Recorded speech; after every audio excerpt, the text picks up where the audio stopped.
देवीं सरस्वतीं व्यासं ततो जयमुदीरयेत्। अस्मद्गुरुभ्यो नमः। अस्मत्परं गुरुभ्यो नमः।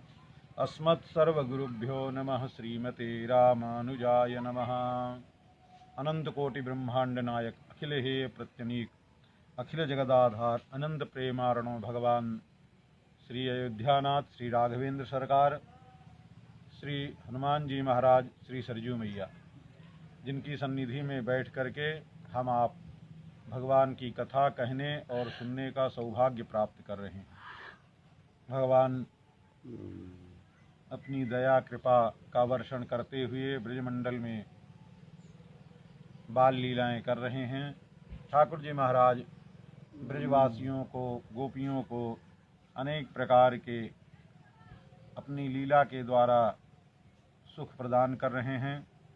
ठाकुर जी महाराज ने गोपियों के वस्त्रों को चुराया और फिर गोपियों को वस्त्र दे दिए। भगवान ने गोपियों को वस्त्र दे दिया तो श्री सुखदेव जी महाराज कहते हैं, दृढ़ं प्रलब्धास्त्रपया चहापिताः प्रतोभिता क्रीडनवच्चकारिता वस्त्राणि चैवा परहतान्यता यथाप्यमुं नाभ्यसूयन प्रिय संग निर्वृता। गोपियों के ठाकुर जी महाराज ने वस्त्र चुरा लिए। गोपियों को लज्जा आई, संकोच हुआ और उनके जो शंका और लज्जा को दोनों को भगवान ने दूर कर दिया। विलज्ज उदगायत नृत्यते चा मद भक्ति युक्तो भुवनम पुनाति। भगवान की भक्ति में, भगवान की सेवा में, तिलक लगाने में ठाकुर जी के सेवा में किसी प्रकार की लज्जा नहीं है। लज्जा है तो अभी अरे महाराज लोग क्या कहेंगे तिलक लगाने से, अभी ये बातें हैं तो भगवान की भक्ति नहीं हो सकती है। तो जहाँ अभी कुछ संकोच बचा है तो गोपियाँ तो वैसे भी स्त्रियाँ हैं और ठाकुर जी महाराज ने उनको अपने इतना वश में कर लिया जैसे कठपुतलियों को नचाते हैं इधर से उधर, वैसे ठाकुर जी महाराज ठाकुर जी के इंगित पर, इशारे पर वैसे ही गोपियाँ, जो ठाकुर जी महाराज चाहते हैं वही गोपियाँ करती हैं। ठाकुर जी महाराज ने उनके वस्त्र भी रख लिए, चुरा लिए, फिर भी वो गोपियाँ रूठी नहीं और ना तो भगवान श्री कृष्ण की वो निंदा ही की और अपने वस्त्र आस्ति पहन करके सज धज करके और प्रेम भरी चितवन से श्री कृष्णचंद्र को निहार रही थी। परिधाय सवासांसी प्रेष्ठ संघम सज्जिताः गृहीत चित्ता नो चेलोस तस्मिन् लज्जा इते क्षणाः। ठाकुर जी महाराज के समीप से उनका जाने का मन नहीं किया और प्रेम भरी चितवन से ठाकुर जी महाराज देख रहे हैं। कहते हैं, तासाम विज्ञाय भगवान स्वपादस्पर्श काम्यया धृतव्रतानाम संकल्पाः दामोदरो बलाः। ठाकुर जी महाराज ने उनके हृदय की भावना को समझ करके और ठाकुर जी महाराज ने कहा, ठीक है, तुम्हारा संकल्प जो है वो पूरा संकल्प पूर्ण हो गया है। जो तुमको हमारे चरणों की प्राप्ति है, चरणों का स्पर्श प्राप्त करना चाहती हो, तुम्हारी कामना पूरी होगी। भगवान ने कहा, हे देवियों, संकल्पो विदितः साध्यो भवती नाम मदर्चनम। तुम्हारी सब भावना हमको पता चल गया है। मया अनुमोदितो योसौ सत्यो भवति मर्हसि। मैं उसका अनुमोदन कर रहा हूँ और सत्य होगा, उसमें किसी प्रकार का कोई संशय नहीं है। ठाकुर जी महाराज ने गोपियों को समझा दिया और ठाकुर जी महाराज श्री सुखदेव जी महाराज ठाकुर जी महाराज गोपियों से कहते हैं, श्री सुखदेव जी कह रहे हैं, ठाकुर जी कह रहे हैं, न मय्या वेशित धियाम कामः कामाय कल्पते भर्जिता क्वथिता धाना प्रायो बीजाय नेष्यते। जिन्होंने ना मैया वेशित धियाम कामः कामाय कल्पते, जिन्होंने हमारे में अपना मन प्राण बुद्धि सब कुछ समर्पित कर रखा है। मन बुद्धि चित्त अहंकार सारी इंद्रियां जिनकी हम में समर्पित हो गई हैं, प्राण भी मुझ में समर्पित हैं, वो उनका फिर कभी कामनाओं में मन नहीं लगता है। फिर संसार की जो इच्छाएं हैं उसकी तरफ कभी मन नहीं जाता है। संसार की तरफ मन जा रहा है, इसका मतलब वही ठाकुर जी में ठीक प्रकार से प्रेम नहीं है। भगवान में भी मन और ये प्राण सब पूर्ण रूप से समर्पित नहीं है भगवान में। क्यों कहते भर्जिता क्वथिता धाना प्रायो बीजाय नेष्यते। भूंजा हुआ जैसे कोई अनाज होवे, अब उसमें कोई बीज उत्पन्न होवे, अंकुर प्रकट होवे, ये असंभव है। तो भगवान की भक्ति करते करते, भगवान से प्रेम करते करते संसार की दृष्टि से सब उसके जो अंतःकरण के आशय होते हैं वो सब जल भुन जाते हैं। फिर अंतःकरण में संसार की कोई कामना नहीं रह जाती है, भोग की कामना कोई नहीं रह जाती है। इसलिए ठाकुर जी महाराज गोपियों को समझाते हैं और समझा करके अब ठाकुर जी महाराज ने कहा कि जाओ और जो अर्चन पूजन करती हो सती की देवी की, वो पूजन करते रहो और तुम्हारा व्रत पूरा हो गया है। श्री सुखदेव जी महाराज कहते हैं, इत्यादिष्टा भगवता लब्ध कामा कुमारिका ध्यायन्त्यस्त पदाम्भोजम कृक्ष निर्विविशु ब्रजम। ऐसे ठाकुर जी महाराज ने कहा तो ठाकुर जी महाराज, क्योंकि उनकी इच्छाएं पूरी हो गई थी, जो चाहती थी, ठाकुर जी को पति के रूप में वर्ण करना चाहती थी, इच्छाएं पूरी हो गई, ठाकुर जी ने स्वीकार कर लिया। तो ठाकुर जी महाराज के ही चरण कमलों का ध्यान करते हुए बड़े कष्ट से, बहुत ठाकुर जी महाराज को छोड़ना नहीं चाहती थी, बड़े कष्ट के साथ में वो ब्रजमंडल की ओर चली आई।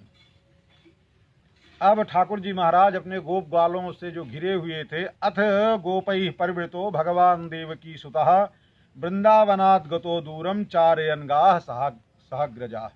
ठाकुर जी महाराज वहीं से अपने गोप ग्वालों के साथ में और गायों को चराने के लिए चले गए और गायों को चराते चराते ठाकुर जी महाराज बहुत दूर तक निकल गए अपने अग्रज बलराम जी के साथ में।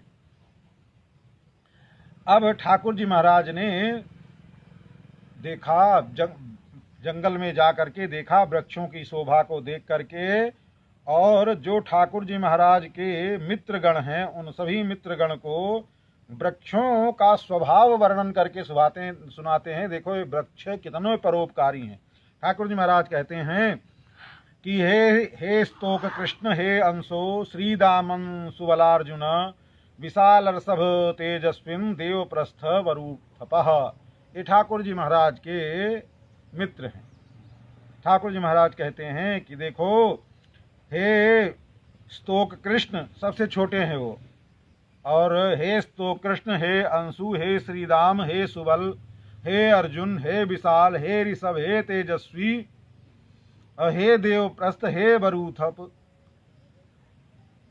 देखो तुम सब ध्यान से, ये जो वृक्ष हैं, इन वृक्ष कितने भाग्यवान हैं।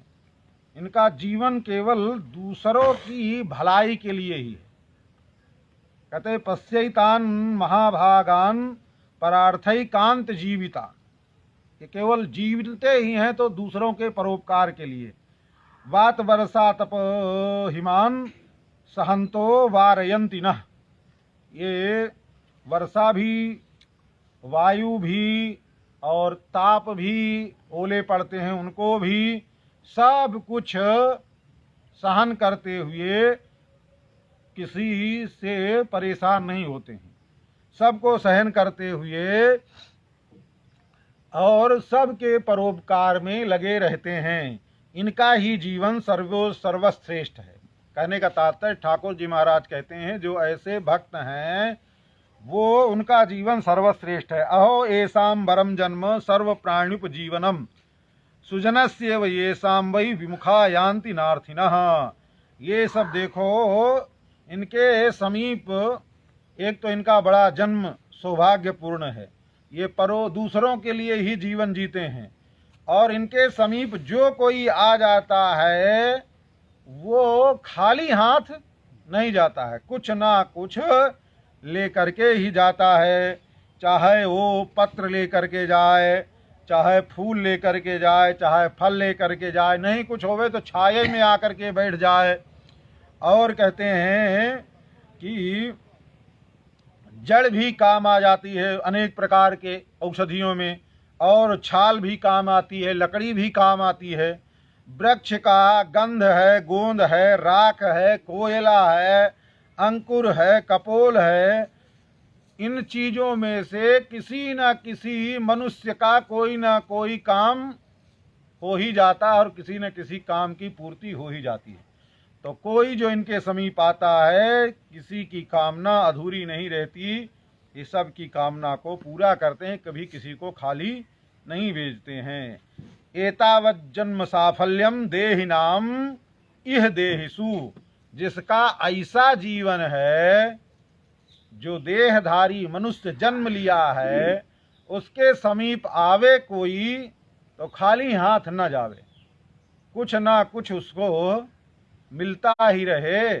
तो ऐसे देहधारी जीव का मनुष्य रूप लेना, प्राणैरर्थै धिया वाचा से एवाचरेत सदा, इस प्रकार से सदैव आचरण करना चाहिए। जैसे भी किसी दूसरे की भलाई हो, ऐसा कार्य करते रहना चाहिए। इस तरीके से, क्योंकि वृक्षों में जो भी है, ये वृक्ष फल से, फूल से, नए नए कपोलों से, इति प्रवाल स्तबक फल पुष्प दलोत्करैः तरुणाम नम्र शाखा नाम मध्यमेन यमुना गतः। ये जो है तरु पल्लव से और बड़े बड़े गुच्छ से, फल से, पुष्प से, ये जमुना जी में इनकी डाली झुकी हुई है, और ये जमुना तट के समीप पहुंच गए हैं और डालियां झुक गई हैं। तत्र गाह पायित्वापः समृष्टाः शीतला शिवाः ततो नृप स्वयं गोपा कामम स्वादु पपुर्जलम। ठाकुर जी महाराज जमुना जी के किनारे आ गए, बहुत दूर चल कर के आए थे, प्यास लगी, तो जमुना जी का शीतल शीतल जल और मीठा जल, ठाकुर जी महाराज ने स्वादिष्ट जल, जब प्यास ज़्यादा लगती है तो वो खाली पानी भी शरबत से भी ज़्यादा अच्छा लगता है। और शरबत तो छोड़ दो, जोर से कंठ सूख रहा हो तो अमृत भी उसके सामने फेल है।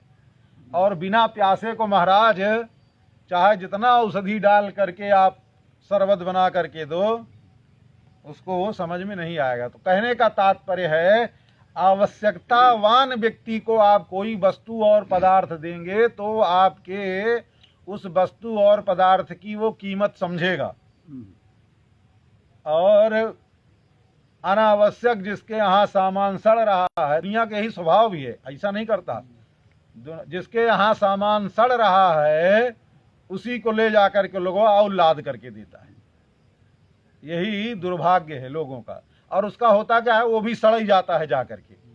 वो किसी के उपयोग में कपड़ा दे देंगे तो कपड़ा इसे रखे। हम तो देखे हैं महाराज अयोध्या में, किसी के नाम लेने की जरूरत नहीं, बड़े बड़े महंत हैं, 10-10 साल कपड़े रह जाते हैं, जब छूने के बाद इसे फटने की स्थिति आती है तब वो वस्त्र निकाल कहते अच्छा को विद्यार्थियों को दे दो। काजू पिस्ता बादाम इतना आता है, जब एकदम सड़ जाएगा, घुन और कीड़े पड़ जाएंगे तब निकाला जाएगा, धूप में सिखवाएंगे। अब जो सोचेंगे कि किसी काम का नहीं आएगा तब उसको बंटवाएंगे। ये दुर्गति है। कहने का तात्पर्य उसमें कोई दोष नहीं है, दोष इसका है कि वो स्वयं अपद्रव्य का है।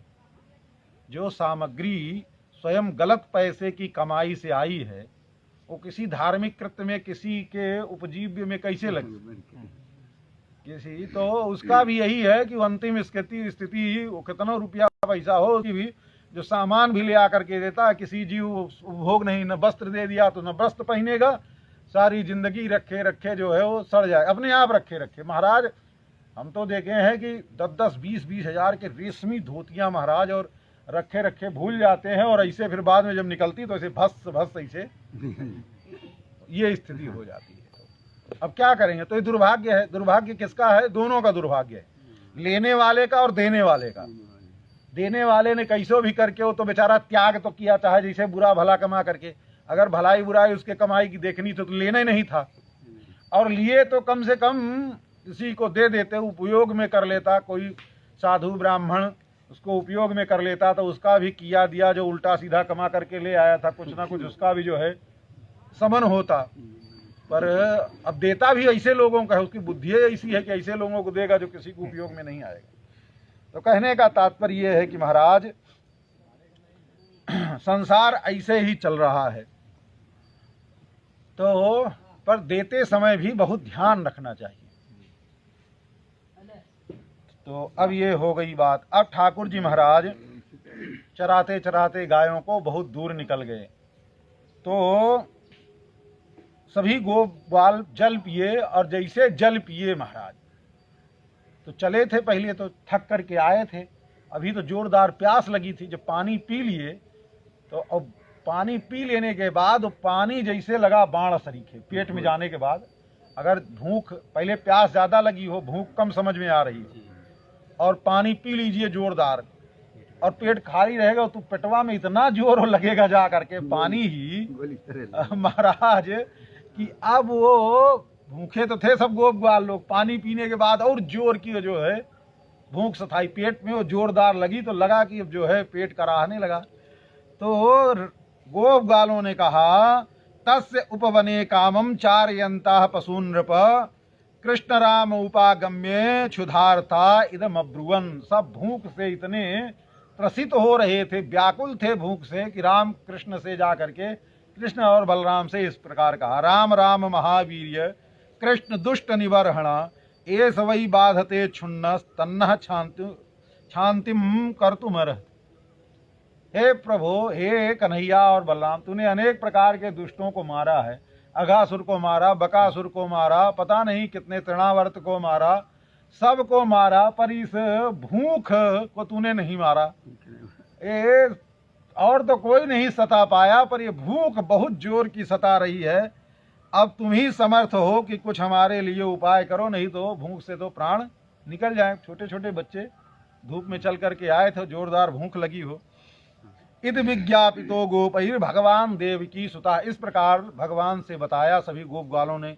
भक्त्या प्रिय भार्याया प्रसीदिन इदम अब्रवीत। ठाकुर जी महाराज प्रसन्न हो गए, और प्रसन्न हो करके बोले, देखो शांत रहो, यहाँ से थोड़ी दूर पर ही ब्राह्मण लोग एक यज्ञ कर रहे हैं।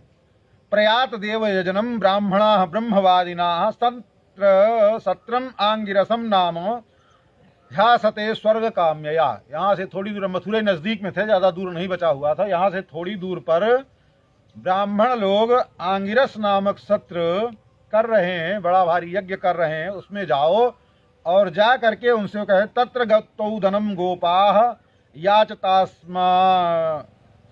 याजतास्म द्विज सर्जिताः कीर्तयन्तो भगवत आर्यस्य मम चाभिधाम। जाओ और जा करके उनसे कहो कि हम सब राम और कृष्ण आए हुए हैं, हम सब भूखे हैं, और हमको कुछ खाने के लिए दीजिए। इत्यादिष्टा भगवता गत्वा याचन्त ते तथाम कृतांजलि पुटा विप्रान दंडवत पतिता भुवि। ठाकुर जी महाराज ने जब कहा गोप बालकों से, तो वो गए और बड़े विनम्र होकर के, हाथ जोड़ करके, और ऐसे नहीं, ब्राह्मणों को भूमि पर लेट करके साष्टांग प्रणाम किया, दंडवत पतिता भुवि, और प्रणाम हो करके ब्राह्मणों से बोले, हे भूमि देवा शृणुत। हे विप्रलोक, हे ब्राह्मण देवता, हे भूदेव पृथ्वी के देवता, कृष्णस्य आदेशकारिण, हम सब कृष्ण का आदेश, कृष्ण की आज्ञा के से यहाँ पर आए हुए हैं। प्राप्तांजनीत भद्रम वो गोपान्नो रामचोदितान। हम सब आपसे कुछ लेने के लिए आए हैं। यहाँ गाय चराते चराते हम सब बहुत दूर आ गए, इसलिए भूख बहुत लगी है जोर की। गाश्चार्यंत विदूर ओदनम रामच्युतौ वो लसतो बुभुक्षितौ। राम और कृष्ण दोनों बहुत भूखे हैं और तयोर द्विजाः ओदन मर्थिनो यदि श्रद्धा च वो यक्षत धर्म वित्तमाः। तो आप सब धर्म के जानने वाले हैं हे द्विज लोग। आपके पास ओदन जो खाने के लिए चावल आदि हो, क्योंकि यज्ञ आदि में ज़्यादातर चावल का ही प्रयोग होता है।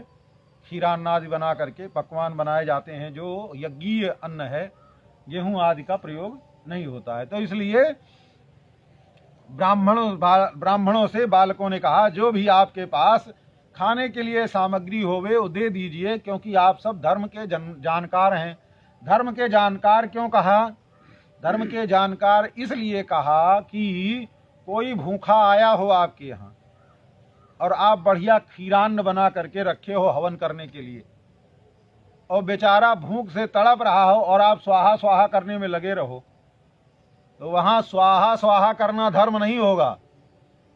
उस भूखे का पेट भरना, जो हवन करने के लिए खीरान्न बनाए हो, वो जो है उस भूखे को खिला दो हवन करने से 100 गुना ज्यादा, और खिला दो उसको। बाद में अगर हवन करना अति आवश्यक है तो फिर से बना लो, कुछ फिर से बना करके कर लो, लेकिन सर्वप्रथम जो भूखा आया हुआ है उसकी क्षुधा को शांत करना ज्यादा धर्म का कार्य है।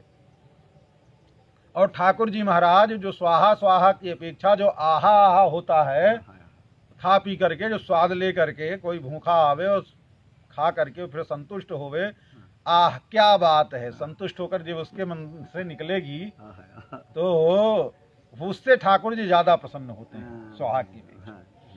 अब कहते हैं कि वो जो ब्राह्मण लोग थे, दीक्षाया पंचसंस्थायाम सौत्रामण्यश्च सम्मतः अन्यत्र दीक्षितस्यापि नानश्नन् मश्न ही दुष्यति।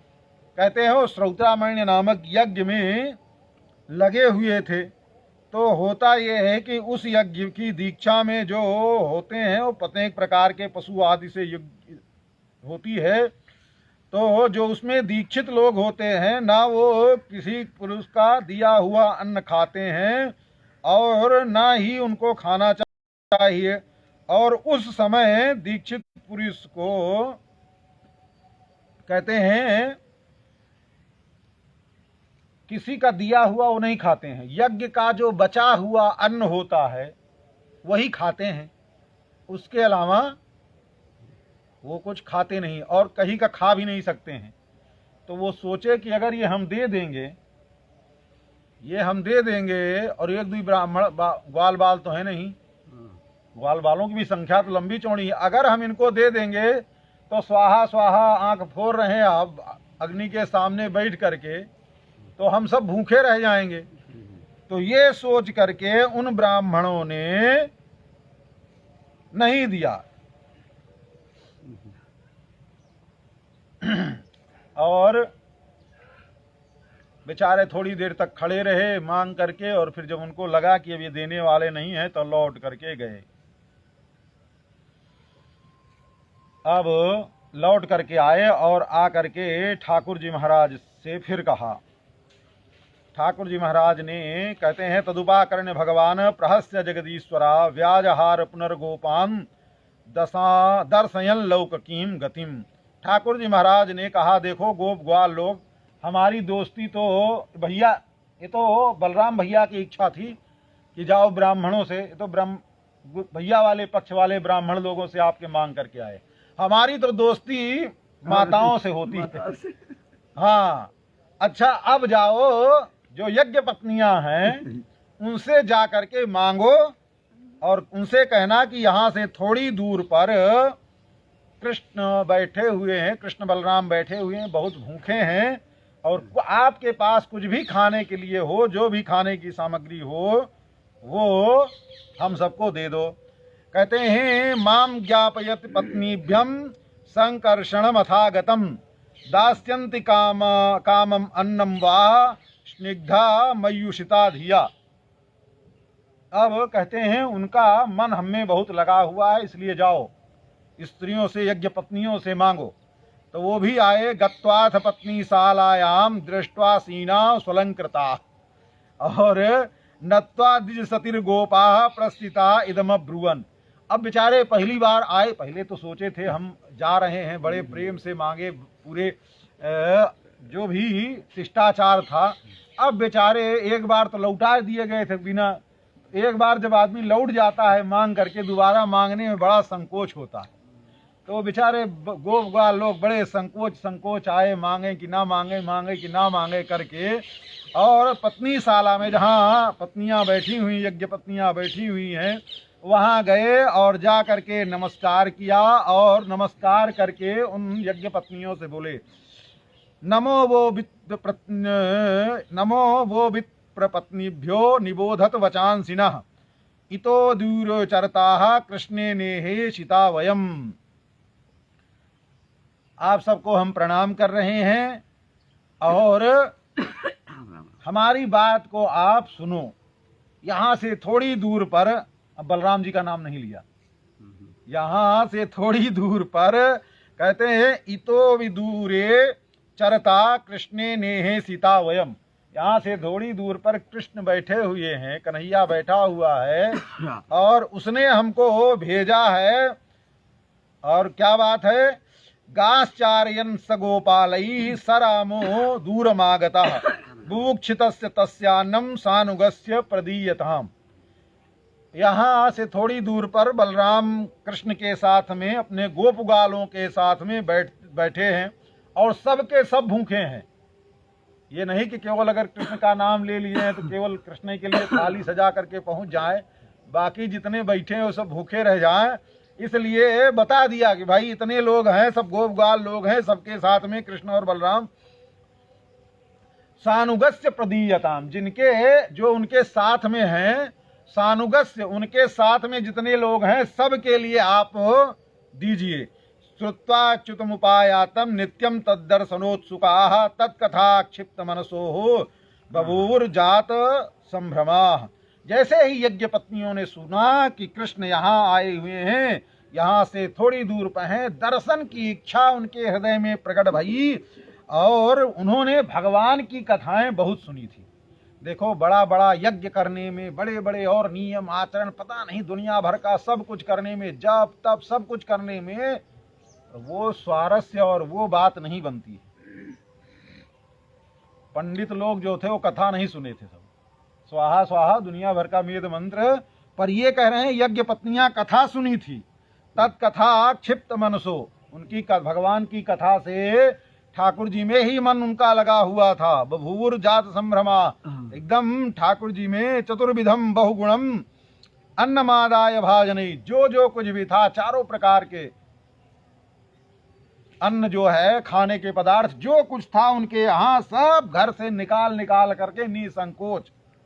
और भाजनी अभी सष्णु प्रियम सर्वाह समुद्र इव निम्नगाह। जैसे अब चली कैसे, जैसे नदियां जो है समुद्र की ओर प्रवाहित होकर के तीव्र गति से भागती हैं, वैसे वैसे यज्ञ पत्नियां जो जो सामग्री थी सारी सामग्री लेकर के और चल दी। निषिध्यमाना पतिभिः भातृभिः बंधुभिः सुतैः भगवत्युत्तम श्लोके दीर्घश्रुत धृताशया। देखो, जो कथा नहीं सुना है तो दूसरे के बहकावे में आ जाएगा, समझ रहे हैं ना। और जो खूब कथा सुना है वो थोड़ा ही भजन पूजन करे पर उसको कोई बहका नहीं सकता है। तो अब जितने उनके पति थे, पुत्र थे, बाप थे स्त्रियों के, सब लोगों ने आकर के रोका जाने के लिए, पर वो किसी की नहीं सुनी। उनको ये मालूम था कि क्या करना चाहिए। निषिध्यमाना पतिभिः भातृभिः बंधुभिः सुतैः, भाइयों के द्वारा भी पुत्रों के द्वारा भी भगवत्युत्तम श्लोके दीर्घश्रुत धृताशया। उन्होंने खूब भगवान की कथा सुनी है और इससे भगवान में ही उनके प्राण समाहित हैं, इसलिए वो किसी की बात नहीं सुनी। परिवार के लोग भी भगवान की भक्ति में कितना विरोध करें, जो कथा सुना होगा वो किसी के विरोध को नहीं समझेगा, उस अपना कार्य करता रहेगा। और जो छोट कमजोर होता है महाराज, तिलक कैसे लगावें? गौवा के लोग कहते हैं काई पंडित जी सरीखे बने घूम रहे हो, और धोती कपड़ा लाल पीला कपड़ा पहन लो, तब कहेंगे अरे देखो तो महाराज क्या हो गया। तो कहने का तात्पर्य है जो एक इसलिए कमजोरी है क्योंकि अच्छी तरीके से भगवान की कथा सुन करके अगर दृढ़ हुआ होता तो उसको ये संसार की बाधाएं किसी प्रकार से रोक नहीं पाती। ये सब माये के जाल है ना, पति पुत्र बंधु बांधव जितने भी हैं सब ये है, सब रोकते हैं। संसार के सभी लोग चाहते हैं कि कोई जो है भगवान की तरफ न लगे, और जितने भगवान की तरफ लगते हैं उन्हीं को सब मजाक उड़ाने के लिए आते हैं। पर जो दृढ़ होता है उन्हीं को पागल समझता है। जो दृढ़ होता है, जो भगवान की कथा होकर के पुष्ट हो जाता है, जिसको ज्ञान हो जाता है, तो समझता है देखो ये संसारी लोग कितने पागल हैं, नश्वर चीज के पीछे दौड़ रहे हैं, सोच रहे हैं यही जीवन है, और अंत में न बेटा काम आने वाला है, न बेटी काम आने वाली है, न पति न बंधु, कोई नहीं काम आने वाला है। अंत में ठाकुर जी को छोड़ करके अंत में कोई काम नहीं आने वाला है। और ये सब संसारी लोग ठाकुर जी से दूर करने में लगे हुए हैं, तो उनको बुद्धिहीन समझ करके उनकी तरफ उपहास की दृष्टि से देख करके उनका कोई बहुत ज्यादा महत्व नहीं देता है। तो कहने का तात्पर्य ये है, यमुनोपवने कहते हैं, यमुनोपवने शोक नव पल्लव मंडिते विचरंतम मृतम गोपई साग्रजम स्त्रिया। वो जो ब्राह्मण की पत्नियां थी, उन पत्नियों ने ले करके अपने मस्तक पर रखा, थोड़ा बहुत नहीं, खूब भर भर के पूरी डलिया अपने मस्तक पर रख लिया, क्योंकि बहुत हजारों गोप ग्वाल लोग हैं, सबको देने के लिए खिलाने के लिए रख लिया, और रख करके महाराज चल दी। और दूर से ही कृष्ण और बलराम को देखा।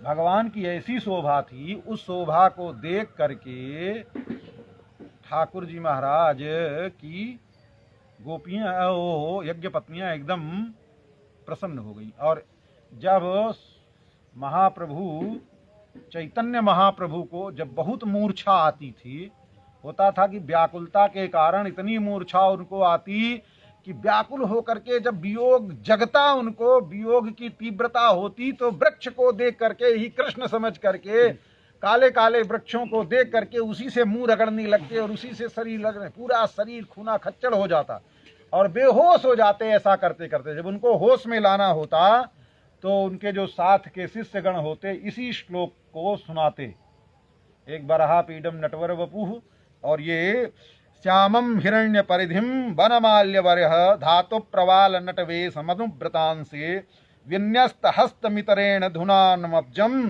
कर्णोत्पलालक कपोल मुखाब्ज हासम। ठाकुर जी महाराज के शोभा का वर्णन है। ठाकुर जी महाराज का श्याम सुंदर श्रीअंग है।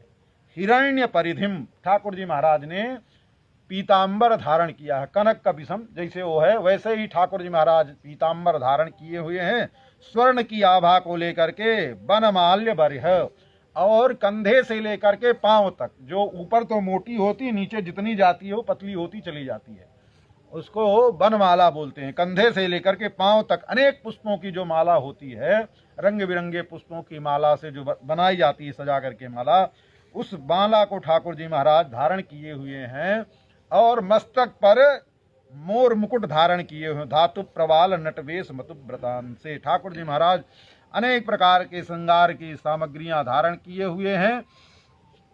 और ठाकुर जी महाराज वो गोप ग्वाल लोग साथ के जो हैं, वो अनेक प्रकार के रंग बिरंगे धातु जो जंगल में मिलते हैं उससे घिस घिस करके पत्थर से, और ठाकुर जी के मस्तक पर अंग प्रत्यंग पर अनेक प्रकार की चित्रावलियां बना रखे हैं, धातु प्रवाल और कोमल कोमल पत्तों के और पुष्प से मिला करके ठाकुर जी महाराज के अनेक प्रकार के श्रृंगार के पुष्प आदि, कड़ा, बाजूबंद, ये दुनिया भर के ठाकुर जी के श्रृंगार के सब पत्तों से पुष्पों से बना करके ठाकुर जी महाराज को कंधे आदि पर बना करके धारण कराए हैं। विन्यस्त हस्त मित्रेण धनु धुनान अब्जम, ठाकुर जी महाराज हाथ में कमल लिए हुए हैं और उस कमल को इधर उधर करके घुमा रहे हैं, और ठाकुर जी महाराज कभी इस बालक कभी उस बालक के कंधे पर हाथ रख करके और घूम रहे हैं और क्रीड़ा कर रहे हैं। ठाकुर जी महाराज कर्णों में भी कुंडल आज धारण किए हुए हैं और प्रसन्नता पूर्वक मुस्कुराते हुए एक दूसरे सखा को देखते हुए और आनंद प्रदान करते हुए ठाकुर जी महाराज गुंगरारी अलकावलियों से और प्रफुल्लित मुख कमल के साथ में ठाकुर जी महाराज के पूरे नख शिख पर्यंत श्रीअंग का यज्ञ पत्नियों ने दर्शन किया और दर्शन करके प्रसन्न हो गई। ठाकुर जी महाराज के समीप आई और आ करके कहते हैं तास तथा त्यक्त सर्वासा प्राप्ता आत्म दृदिक्षया विज्ञायाखिल दृष्टा प्राह प्रहसितानना। वो सब आई ठाकुर जी के समीप, क्योंकि उनका पूरा का पूरा प्राण, सभी इंद्रियां सब ठाकुर जी में ही लगी हुई है। और त्यक्त सर्वासाह, जितनी आशाएं हैं, जितनी इच्छाएं हैं, सब इच्छाओं को छोड़ चुकी हैं। कोई इच्छा उनकी नहीं रह गई है। वो किसके साथ होती है? सर्व आशा उसी की छूटती है जो बहुत सुनता है, जो बहुत भगवान की कथा होगा।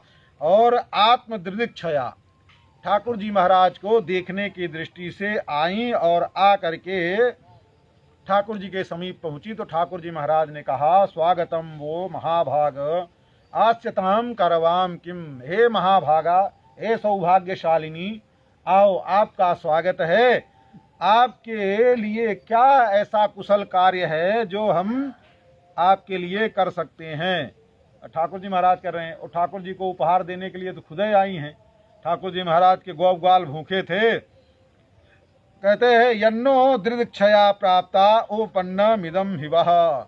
जिसके हृदय में जो कुछ भी कामना होती है हमको प्राप्त करके उसकी सारी कामनाएं अपने आप सब पूर्ण हो जाती हैं। अब आई और आ करके ठाकुर जी महाराज के समीप बैठ करके वो यज्ञ पत्नियां जो भी खाने की सामग्री थी ठाकुर जी को दिया। ठाकुर जी महाराज ने देखा सभी ठाकुर जी के जितने सखागण हैं सब भूखे हुए। ठाकुर जी महाराज ने सबको बांट बांट करके दिया और यज्ञ पत्नियों ने बैठ करके कृष्ण और बलराम को अपने अपने हाथों से ही ठाकुर जी महाराज को जो भी खाने की सामग्री ले आई थी वो सब ठाकुर जी महाराज को समर्पित किया, खिलाया। कहते हैं प्राण बुद्धि मनाः स्वात्म दारापत्य धनादयः यत् संपर्कात् प्रियः आसन् ततः कोन्न परप्रियः यत् यात देवयजनम पतयो वो द्विजातयाः सुसत्रम पारयिष्यन्ति युष्माभिर्गृह मेधिनः। अब ठाकुर जी महाराज जब पा लिए, खा लिए, तब उसके बाद ठाकुर जी महाराज ने उनसे कहा कि अब आई थी, हमारा दर्शन भी हो गया, हमको खिलाना पिलाना था वो भी कर दिया आपने, और अब आप सब जाइए अपने अपने घर। अब उन्होंने कहा कि प्रभु हम सब अपने पति लोग हमारे रोक रहे थे, उनका तिरस्कार करके हम आई हैं, उनकी बात नहीं मानी है।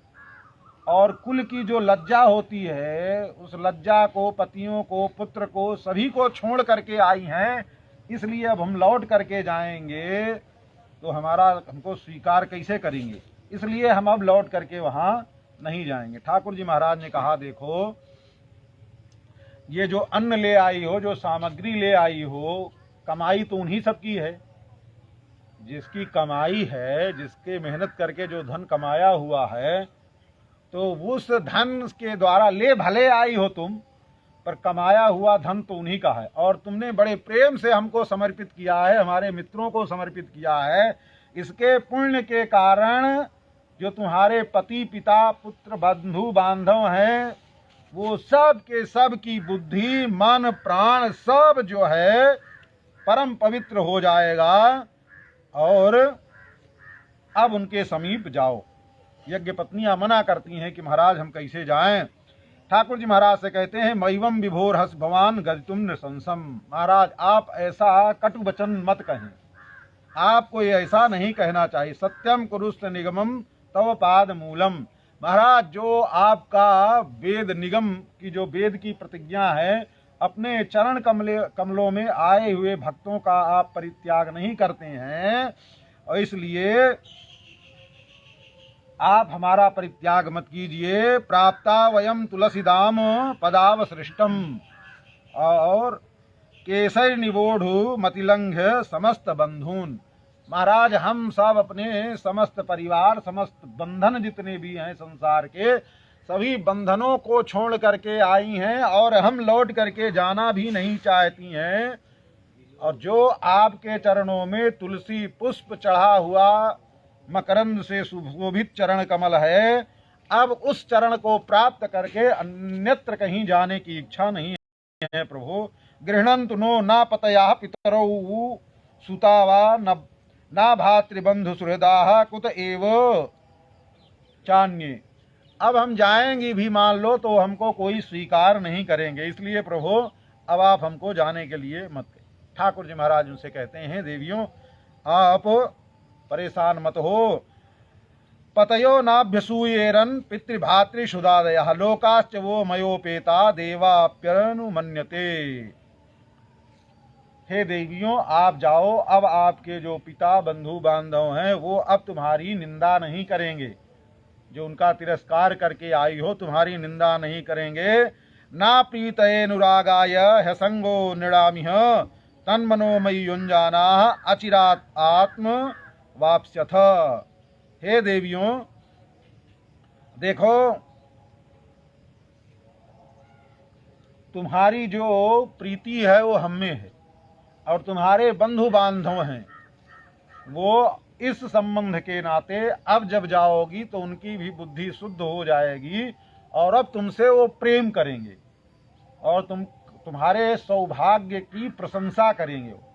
और उनको जो अभी केवल सांसारिक ज्ञान था, केवल स्वाहा स्वाहा स्वर्ग तक की ही जो कामना की से, स्वर्ग की कामना से जो यज्ञ कर रहे थे, अब उनकी सोच ऊपर उठेगी, स्वर्ग से भी अधिक कुछ है, ऐसी सोच उनकी बनेगी। और वो अब हमारे तत्व को समझ जाएंगे, क्योंकि उनके दिए हुए अन्न को ही समर्पित किया है, तो अब वो तुम्हारी निंदा नहीं करेंगे।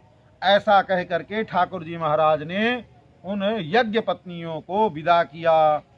और इत्युक्त्वा द्विजपत्न्यास्ताः यज्ञवाटं पुनर्गताः ते चानुसूयवः स्वाभिः स्त्रीभिः सत्रमपारयन्। जब स्त्रियां गईं तो कोई उनके पति लोग उनकी निंदा नहीं किए। कहते हैं तत्रैका विधता भर्ता भगवन्तं यथा श्रुतं हृदोपगुह्य वृजहु देहं कर्मानुबन्धनम्। भगवानपि गोविन्दः तेनैवान्येन गोपकान् चतुर्विधेनाशयित्वा स्वयं चा बुभुजे प्रभु। ठाकुर जी महाराज ने जो कुछ भी उनके द्वारा ले आया हुआ पदार्थ था उसको स्वीकार कर लिया था। अब कहते हैं दृष्ट्वा स्त्रीणाम भगवती कृष्णे भक्ति अलौकिकीम। अब उन ब्राह्मण देवताओं ने अपनी पत्नियों के अंदर भगवान कृष्ण की भक्ति देखी, जो लौकिक नहीं है, अलौकिक भक्ति है। ऐसी भक्ति को देख करके आत्मानं च हीनम अनुमंता व्यगरहयन्, अपने को हीन मान करके और अपनी ही निंदा करना। सभी ब्राह्मण लोग पिता थे, पुत्र थे, बंधु थे, बांधव थे, सब वो अपनी पत्नियों के सौभाग्य को देख करके भगवान के प्रति जो इनकी भक्ति है, अलौकिक भक्ति को देख करके अपनी अपनी स्वयं वो निंदा करने लगे। क्या कहते हैं, धिक जन्म नः त्रिविध विद्याम धिक व्रतम धिक बहुज्ञताम धिक कुलम धिक क्रियाद्याक्षम विमुखा ये त्वाधोक्षदे। धिक जन्म, जो हमारा जन्म है उत्तम कुल में, उसको भी धिक्कार है। ब्रह्म कुल में जो हम सब जन्म लिए हैं, ऐसे उच्च कुल में पैदा होने के बाद भी धिक्कार है। धिक न त्रिविध विद्याम, जो हम वेद विद्या को, त्रयी विद्या का जो ज्ञान प्राप्त किए हैं, उसको भी धिक्कार है। उस विद्या को प्राप्त करके भी हमको जो प्राप्त करना चाहिए था वो नहीं प्राप्त किए। धिक व्रतम, जो इतने दिन से हम, इतने वर्षों से हम सब ने व्रत और अनुष्ठान किया है, ऐसे व्रत और अनुष्ठान को भी धिक्कार है। धिक बहुज्ञताम, और जो केवल वेद नहीं, हमने बहुत अनेक प्रकार के न्याय, व्याकरण, वेदांत, अनेक प्रकार के जो शास्त्रों को और भी लौकिक वैदिक जितने भी ज्ञान हैं, उन ज्ञान को जो हमने प्राप्त किया है, ऐसे सभी ज्ञान को, हमारे बहुज्ञता को भी धिक्कार है। धिक कुलम, जो हम ऋषियों के कुल में पैदा हुए हैं, उस कुल को भी धिक्कार है। धिक क्रियादाक्षम, अनेक प्रकार के आंगिरस या सोम आदि जितने भी यज्ञ हैं, उन यज्ञों की जितनी भी क्रियाएं हैं, सब उन क्रियाओं में हम पूर्णतः दक्ष हैं। किसी क्रिया में कोई दिक्कत नहीं है, उस दक्षता को भी धिक्कार है। जितने भी श्रौत यज्ञ होते हैं, उन श्रौत यज्ञ की क्रियाओं में हम सब दक्ष हैं, उसके बाद भी हम सबको धिक्कार है। क्यों? विमुखा ये त्वा अधोक्षजे, जो भगवान अधोक्षज से हम सब विमुख हैं, इसलिए हम सबको धिक्कार है। वास्तव में भैया यही बात है। कितनो कोई ज्ञानी हो, कोई कितनो विज्ञानी हो, कितनो क्रिया से संपन्न हो, चाहे जिससे संपन्न हो, पर भगवान से विमुख है, महाराज उसका सब क्रिया कराया व्यर्थ हो जाएगा, किसी मतलब का हो। नूनम भगवतो माया यो निगमामपि मोहिनी यद वयम गुरवो नृणाम स्वार्थे मैया मये द्विजा। ये भगवान की माया देखो कितनी विचित्र है, जो बड़े बड़े योगियों को भी मोह लेती है। जो हम सब इतने, यद वयम गुरवो नृणाम, मनुष्यों में हम सब सर्वश्रेष्ठ हैं, उसके बाद भी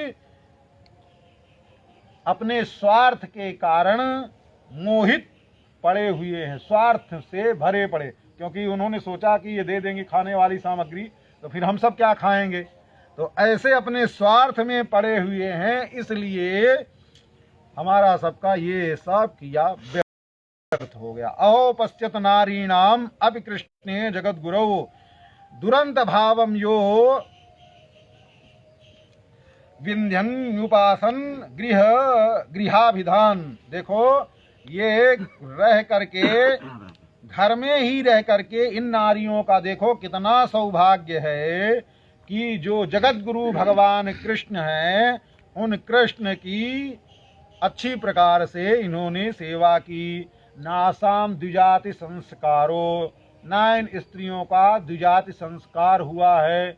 यज्ञोपवीत आदि संस्कार स्त्रियों के नहीं होते हैं, इसलिए कहे इनका तो ना कोई द्विजाति संस्कार है, ना निवासो गुरावपी, ना ये गुरुकुल में जा करके गुरु की सन्निधि में बैठ करके अध्ययन भी किया है, और ना तपो नात्मीमांसा, ना तो इन्होंने तप किया है कोई, और ना इन्होंने मीमांसा मतलब क्या करना चाहिए क्या नहीं करना चाहिए, ना तो इसका ही ज्ञान है।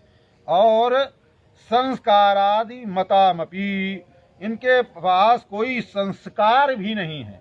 और उसके बाद भी ननु स्वार्थ विमूढ़ानाम प्रमत्तानाम गृहे हया अहो नः स्मारयामास गोप वाक्यई सताम गति। अब कहते हैं ऐसे होने पर भी ये सब, क्योंकि भगवान की भक्ति से संपन्न है, किसी का द्विजाति संस्कार भी ना हुआ होवे, ना कोई कुछ पढ़ा लिखा होवे, ना गुरुकुल में कभी वास किया होवे, और ना कोई तपस्या किया है, और ना कोई उसको यही ज्ञान है कि वैदिक कर्म में क्या करना चाहिए क्या नहीं करना चाहिए, इसका भी ज्ञान ना होवे, और भगवान में निर्हेतु की प्रीति होवे, तो वही सबसे श्रेष्ठ। यद जिह्वाग्रे वर्तते नाम तुभ्यम ते पुस्तपः ते जुहुवुः सष्णु नार्या। जिसके जिह्वा पर भगवान का नाम सदैव क्रीड़ा करता रहता है, उसने सभी प्रकार के यज्ञ कर लिए, सभी प्रकार की तपस्याएं कर ली, सभी प्रकार के जितने भी वैदिक और लौकिक कर्म हैं, भगवान के नाम और भगवान की भक्ति से ही पूरे हो जाते हैं। वैदिक ब्राह्मण लोग सब अपने अपने कर्म का धिक्कार कर रहे हैं और अपनी पत्नियों के सौभाग्य की प्रशंसा कर रहे हैं। अंत में कहते हैं कुछ भी होवे, इनकी भक्ति भगवान श्री कृष्ण में है, इनके संबंध के नाते हमारा भी कल्याण हो जाएगा। मन में तो बहुत इच्छा थी कि जाएं यहाँ से, पर देखो वही ने कहे कितनो भक्ति आ जावे सुन सुना करके, थोड़ा आस पड़ोस के संग के कारण, लेकिन कथा ढंग से नहीं सुना है तो भक्तियों दृढ़ नहीं होगी, तो केवल काम चलाओ होगी, ढुलमुल ढुलमुल, कभी तो होगी कभी नहीं, आएगी कभी जाएगी, कभी आएगी कभी जाएगी। इतना सब कुछ निंदा किया, बड़ाई किया, ठाकुर जी पास में थे, जाकर के दर्शन कर लेते, पर अंत में आया अगर यहाँ से चले जाएंगे तो कंस को पता चलेगा तो बहुत दंड देगा। लो सारा धरा धराया काठ का। कहने का तात्पर्य है कि अगर वो तो कंस पता नहीं सुनेगा कि नहीं सुनेगा। देखो कथा सुनने का, वो उनकी यज्ञ पत्नियों ने भगवान की कथाएं सुनी हैं, इसलिए उनको अपने पति से, बंधु से, बांधव से, पुत्र से, किसी से डर नहीं लगा। ठीक है, और वो राजा सुनेगा, कंस सुनेगा, हम कृष्ण के समीप सुनेगा, तो पता नहीं सुनेगा कि नहीं सुनेगा, उसमें शंका है। और यहाँ तो सामने ही रोक रहा है फिर भी नहीं डरी। तो यही अंतर होता है। बिना कथा की जो भक्ति होती है वो ढुलमुल वुलमुल होती है, कुछ दिन होती है, कुछ दिन नहीं होती है, कुछ दिन मन माने की होती है। जहाँ स्वार्थ और जहाँ अपने आप पर बीतती है वहाँ सब बगलियाए जाती है, सारी भक्ति सब किनारे लग जाती है। पर कथा सुन करके जो प्रेम जगता है भगवान में, जो भक्ति होती है, फिर वो दृढ़ वाली होती है। फिर उसके संसार एक तरफ और ठाकुर जी का प्रेम और ठाकुर जी की भक्ति और ठाकुर जी का संग एक तरफ, पूरे संसार को तृण के समान त्यागने की सामर्थ्य रखता है। ये अंतर होता है। बोलिए श्री वृंदावन बिहारी लाल की जय, श्री अयोध्यानाथ भगवान की जय, श्री रंगनाथ भगवान की जय, श्री सीतारामचंद्र भगवान की जय, श्री वृंदावन बिहारी लाल की जय, नंद नंदन की जय, यशोदा नंदन की जय, श्री हनुमान जी महाराज की जय, श्री सरयू मैया की जय, श्री अयोध्या धाम की जय, सब संतन की, सब भक्तन की जय। जय श्री सीताराम, जय जय श्री राधे श्याम। महाराज की जय, महाराज की जय।